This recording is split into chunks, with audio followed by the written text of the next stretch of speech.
Welcome to the World News. For today's top stories, I'm Randolf Jamias.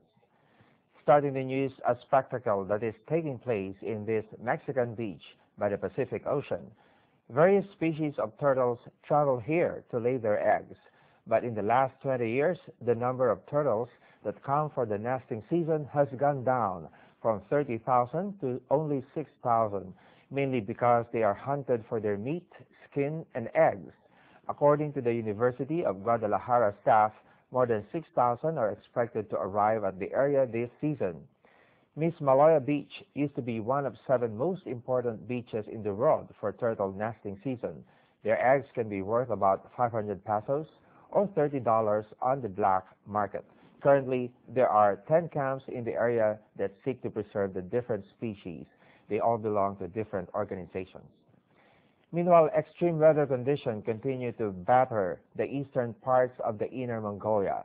Snowfall in some areas has broken records for the last 50 years. It's blocked roads, it's cut off expressways, and put the livelihood of local herdsmen on the line. 53-year-old Hasu has never seen this much snow in his life. The snow overwhelmed his yard and almost buried his house. And yet his biggest concern is the livestock. No buyers are able to come if I sell them for slaughter, he says. In the past years, I didn't even have to feed them myself. There was grass on the hills. He now feeds the livestock just twice a day, but his grass stocks are running out. He says he only has enough to sustain them for 1 month. And with the roads continuing to be blocked, it's difficult to get necessities from town. This 8-lane highway is almost paralyzed by ice. I can only hit 20 to 30 kilometers per hour, he says. Since the first blizzard hit here 1 month ago, precipitation has reached nearly half a meter, damaging more than 100 villages. According to our preliminary estimates, 120,000 people have been affected, 247 houses have collapsed, and more than 3,000 heads of livestock have died, causing economic losses of nearly 100 million yuan. On this national highway, the blizzard shows no signs of letting up. My car broke down yesterday, he says. At night, government workers came and took me downtown. So far, more than 20 vehicles have been retrieved as the rescue work continues. Meanwhile, in the villages, 43 households of herdsmen have been relocated. Jane Chow, CCTV. Moving on, China's first Nobel laureate for literature accepted his award. He expressed his happiness at winning the award and was grateful for those who translated his work in other languages. Mo Yan said he has respect for the members of the Swedish Academy. He thanked the people who have translated his books into many languages. 获奖以来发生了很多有趣的事情，由此也可以见证到诺贝尔奖确实是一个影响巨大的奖项。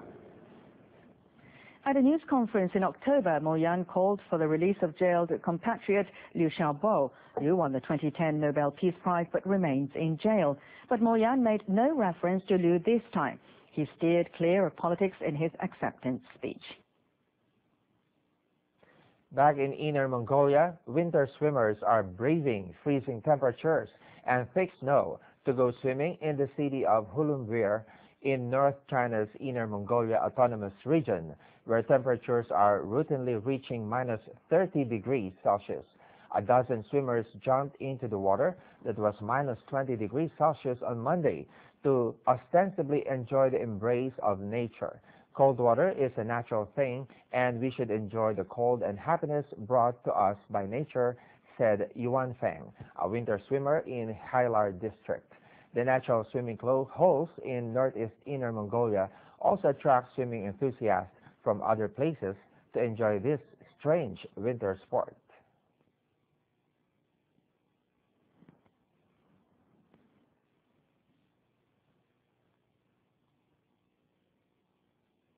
Also in sports news, the Wave Muscat clinched victory in the Extreme Sailing Series Championships in Rio de Janeiro on Sunday. Needing only to finish 6th or above to take the title, the Omani boat, skippered by Briton Leigh Macmillan, took victory in a closely contested race by just 0.2 points from the French Groupe Edmond de Rothschild. The result saw Oman Air, skippered by Morgan Larson, finish in second place overall, while French skipper Pierre Panek's Groupe Edmond de Rothschild came in third place. Speaking from the finish line, Macmillan was already looking ahead to next year's competition, which starts in Oman on March 5th.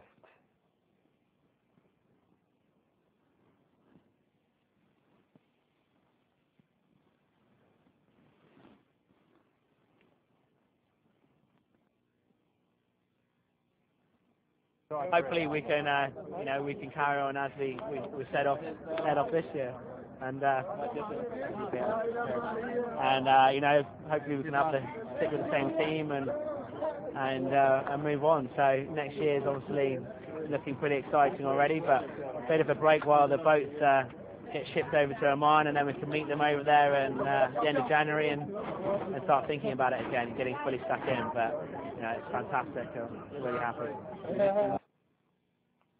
Still on sailing, Francois Gabart, skipper of Massif, broke the 24-hour solo monohull distance record on Monday and regained the lead in the Vendée Globe round-the-world race. In a fine display of fast sailing, Frenchman Gabart covered 545.3 miles over the 24 hours from December 9th, 15 hours GMT, to December 10, 15 hours GMT. By 8 hours GMT on Monday, the 29-year-old Gabart has already battered the recent mark of rival Jean-Pierre Dick, set only 10 days ago when he made 515.6 miles on board Virbac Puppet 3. That ends the first half of the stories. Don't go away. We'll be back for more.